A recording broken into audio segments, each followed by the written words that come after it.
Bismillahirrahmanirrahim. Bismillahi wa bihamdih. Assalamualaikum warahmatullahi wabarakatuh.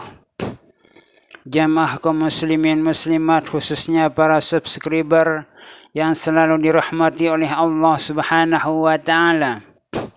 Semoga kita semua selalu dalam keadaan sehat walafiat, panjang umur, murah rezeki yang halal. Selamat dunia wal akhirah. Mati dalam husnul khatimah, mati dalam husnul khatimah, mati dalam husnul khatimah, masuk surga bighairi hisab, masuk surga bighairi hisab, masuk surga bighairi hisab. Selalu dalam ridha dan maghfirah Allah Subhanahu wa taala fid dunya wal akhirah. Selalu dalam pemeliharaan Allah Subhanahu wa taala dari segala macam mara bahaya dunia dan akhirah. Amin, amin, amin, amin, amin. Allahumma amin ya Allah, ya Rabbal Alamin.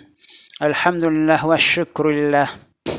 Kita dapat berjumpa kembali dalam mendengarkan kisah seseorang atau seorang pemuda yang pernah menerima Al-Hisnul Mani. Al-Hisnul Mani adalah artinya benteng yang kokoh. Ini adalah merupakan ilmu hikmah yang pernah diijazahkan oleh Al-Maghfurlah Bapak Maulana Syekh sebelum mengijazahkan ilmu-ilmu hikmah yang begitu banyak seperti benteng-benteng, asma benteng, kemudian wirid khusus. Jadi Al-Hisnul Man ini diijazahkan pertama kali oleh Al-Maghfurlah Bapak Maulana Syekh Tuan Guru Ki Haji Muhammad Zainuddin Abdul Majid Pancor, yaitu di Medan Hultah atau di saat acara Hultah Madrasah NWDI di Pancor. Seperti yang saya keluarkan dari kantong saya, inilah contoh dari Al-Hisnul Mani. Jadi saya dulu juga menerima Al-Hisnul Mani ini di Pancor Mushola Al-Abror. Namun Al-Hisnul Mani ini tidak diterima dengan sumpah dan bai'ah, cuma diterima dengan persyaratan-persyaratan uang sumbangan untuk pembangunan madrasah yang ada di Pancor khususnya.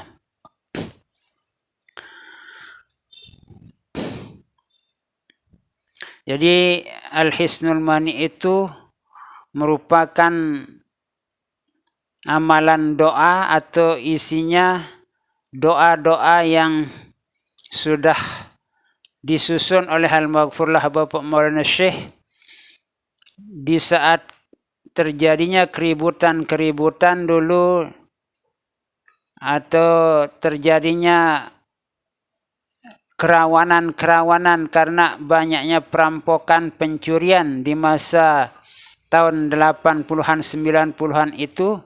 Kalau kita keluar membawa Al-Hisnul Mani ini di kantong baju kita, itu ditaruh di kantong baju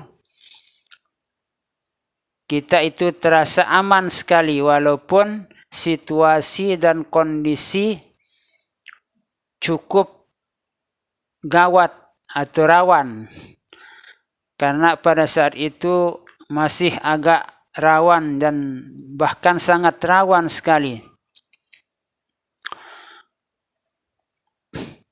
Yang saya sampaikan terutama sekali di sini adalah kisah seorang pemuda yang telah membuktikan keampuhan Al-Hisnul Mani pada tahun 90-an yang lewat, yang diceritakan oleh seorang ustaz kurang lebih 20 tahun yang lewat.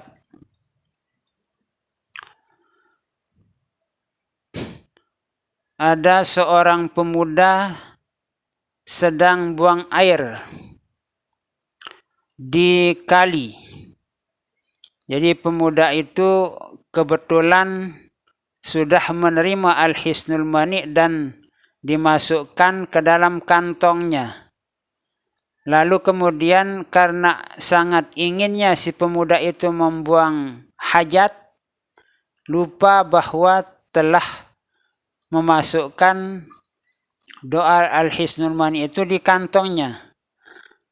Di saat si pemuda itu buang air di suatu kali, ditembak oleh seseorang.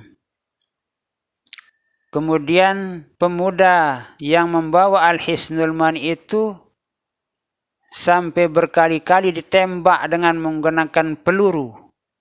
Namun pemuda tersebut menjadi keheran-heranan karena melihat peluru-peluru yang begitu banyak yang mengenai tubuhnya itu, semua peluru-peluru yang mengenai tubuh si pemuda tersebut terpental. Itulah yang menyebabkan pemuda tersebut keheran-heranan. Namun setelah berkali-kali ditembak dengan menggunakan peluru, pemuda tersebut teringat dalam pikirannya bahwa dia membawa Al-Hisnul Mani di dalam kantong bajunya itu. Sehingga pemuda tersebut dalam pikirannya mengatakan, sungguh ampuh sekali doa Al-Hisnul Mani ini. Walaupun tidak diamalkan, hanya dengan membawa Al-Hisnul Mani ini di kantong baju saya, semua peluru-peluru yang mengenai tubuh saya itu terpental dan tidak melukai tubuh saya sedikit pun. Itulah kira-kira yang ada dalam pikiran pemuda tersebut. Lalu kemudian pada waktu yang lain pemuda tersebut keluar dari dalam rumahnya, sebab pada saat itu kampungnya sedang terjadi keributan di malam hari. Tidak dilihatnya lemparan batu yang melayang dan pas batu tersebut mengenai mulutnya. Akhirnya pada saat mulutnya terkena dengan lemparan batu tersebut, satu biji gigi depannya itu tanggal dan mulutnya pun berlumuran darah yang mengakibatkan pemuda tersebut lari pulang mencari obat dan menyelamatkan diri dari lemparan-lemparan batu pada malam tersebut di saat terjadinya kerusuhan di kampung halamannya itu. Itulah peristiwa yang dialami oleh seorang pemuda yang pernah menerima Al-Hisnul Mani dan membawanya di kantong bajunya. Kemungkinan di saat terjadinya kerusuhan di kampungnya itu, si pemuda tersebut lupa membawa Al-Hisnul Mani sehingga pemuda tersebut menjadi luka akibat lemparan batu yang mengenai mulutnya itu.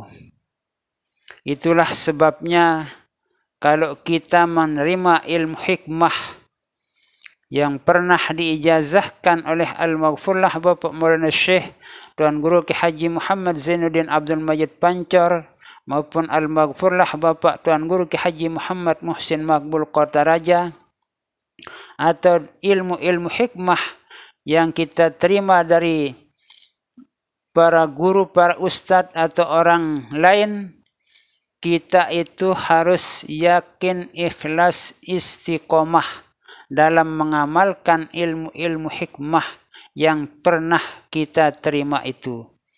Adapun ilmu hikmah yang kita terima berupa ilmu hikmah yang sudah dianggap ilmu masa, artinya tidak dengan mengamalkan, tidak dengan dibaca, harus kita bawa di saat terjadinya kerusuhan-kerusuhan, keributan-keributan, atau di saat kita keluar rumah harus kita bawa.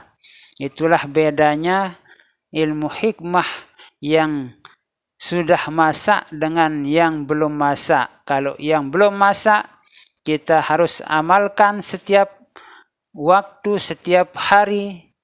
Bahkan kalau sudah kita riyadhahkan, tidak harus setiap malamnya, kita boleh mengamalkannya 1 kali seminggu, 1 kali sebulan, tapi jangan sampai 1 kali setahun. Apalagi kita berhenti mengamalkannya, maka kekuatan dari ilmu hikmah itu akan berkurang.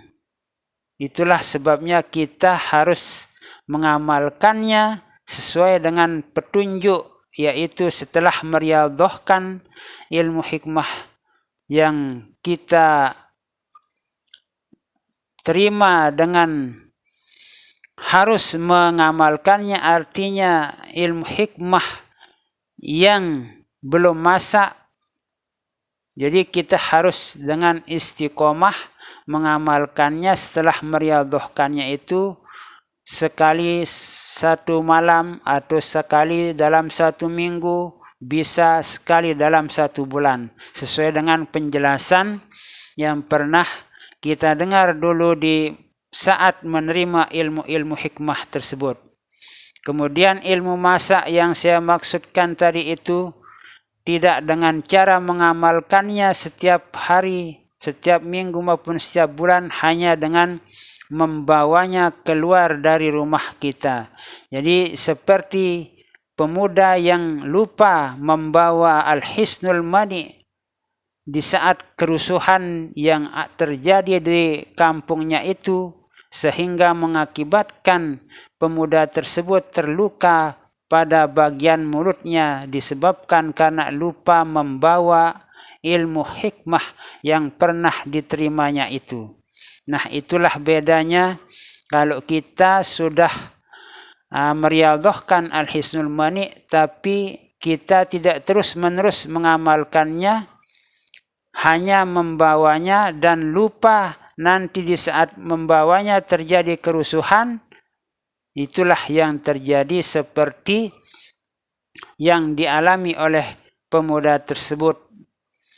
Itulah yang pernah saya dengar dari seorang ustaz dan bahkan beberapa guru, ustadz dan ustazah yang pernah menceritakan kepada saya tentang si pemuda tersebut yang luka akibat lemparan batu, padahal dia itu, si pemuda tersebut, sudah menerima al-hisnul mani, namun sepertinya pemuda tersebut lupa membawa al-hisnul mani tersebut, sehingga pemuda tersebut terluka. Nah, itulah kisah dari seorang pemuda yang mengalami 2 macam peristiwa di waktu yang berbeda. Jadi peristiwa yang pertama terjadi kira-kira tahun 90-an, dan peristiwa yang kedua yaitu kira-kira terjadi pada tahun 2000-an yang lewat. Semoga kisah ini bisa menjadikan peringatan bagi kita semua agar bisa istiqomah dalam mengamalkan ilmu-ilmu hikmah yang telah kita terima. Wallahu a'lamu bis-shawab, wallahul muwaffiq wal hadi ila sabilir rasyad. Wassalamu alaikum warahmatullahi wabarakatuh.